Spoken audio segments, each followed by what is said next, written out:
સુરતમાં આવેલા ખાડીપુરમાં વિદ્યાર્થીઓનું ભણતર પર ધોવાયું. ખાડી વિસ્તારના 1 લાખથી વધુ પુસ્તક ધોવાઈ ગયા અને નગર પ્રાથમિક શિક્ષણ સમિતિના ચેરમેન રાજેન્દ્ર કાપડિયાએ મહત્વની માહિતી આપી. ખાડીપુરમાં પલળી ગયેલા પુસ્તકોને રાજ્ય સરકારને પત્ર લખી મંગાવ્યા. નગર પ્રાથમિક શિક્ષણ સમિતિના ચેરમેન રાજેન્દ્ર કાપડિયાએ મહત્વની માહિતી પૂરી પાડી.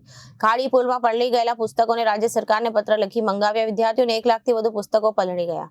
પૂરગ્રસ્ત વિસ્તારમાં લોકોના ઘરમાં 7 થી 8 ફૂટ પાણી ભરાતા હતા. પાણી ઓસર્યા બાદ અસરગ્રસ્ત વિસ્તારોમાં પહોંચ્યા ત્યારે વિદ્યાર્થીઓના વાલીઓ પડેલા પુસ્તકોને સુકવતા જોવા મળ્યા હતા.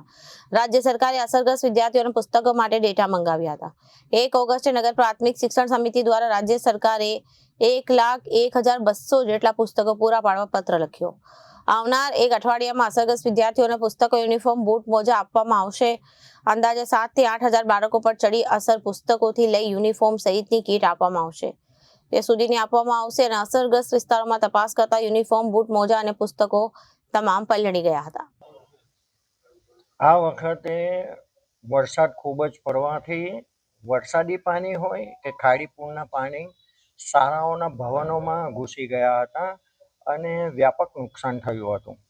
એ અનુસંધાને રાજ્ય સરકાર દ્વારા એક લેટર લખવામાં આવ્યો હતો નગર પ્રાથમિક શિક્ષણ સમિતિને અને એ લેટરના અનુસંધાને નગર પ્રાથમિક શિક્ષણ સમિતિએ લગભગ 1,12,000 જેટલા પાઠ્યપુસ્તકો જે પલળી ગયા હતા કે ખાડીપુરમાં તણાઈ ગયા હતા એની વિગત એકત્રિત કરીને રાજ્ય સરકારને પાસે આ પાઠ્યપુસ્તકો માટે માંગણી કરી છે અને મને આશા છે કે લગભગ અઠવાડિયામાં જ આ પાઠ્યપુસ્તકો રાજ્ય સરકાર દ્વારા પૂરા પાડવામાં આવશે અને અમે એ શાળામાં પૂરા પાડીશું.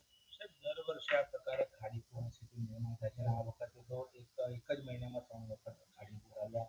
બાળકોના ભણતર સાથે કેટલું ગંભીર કહેવાય, કારણ કે પાણી ભરાઈ જાય, બાળકો સ્કૂલ ના જઈ શકે. આ ખૂબ જ ગંભીર બાબત છે. આના અનુસંધાને પણ સુરત મહાનગરપાલિકાને લેટર લખવામાં આવશે કે આ ખાડીપુર આવે છે એનું કારણ શું છે અને દર વખતે જો આ ખાડીપુરને કારણે બાળકોનું ભણતર બગડે તો એ ખૂબ જ ગંભીર બાબત કહેવાય.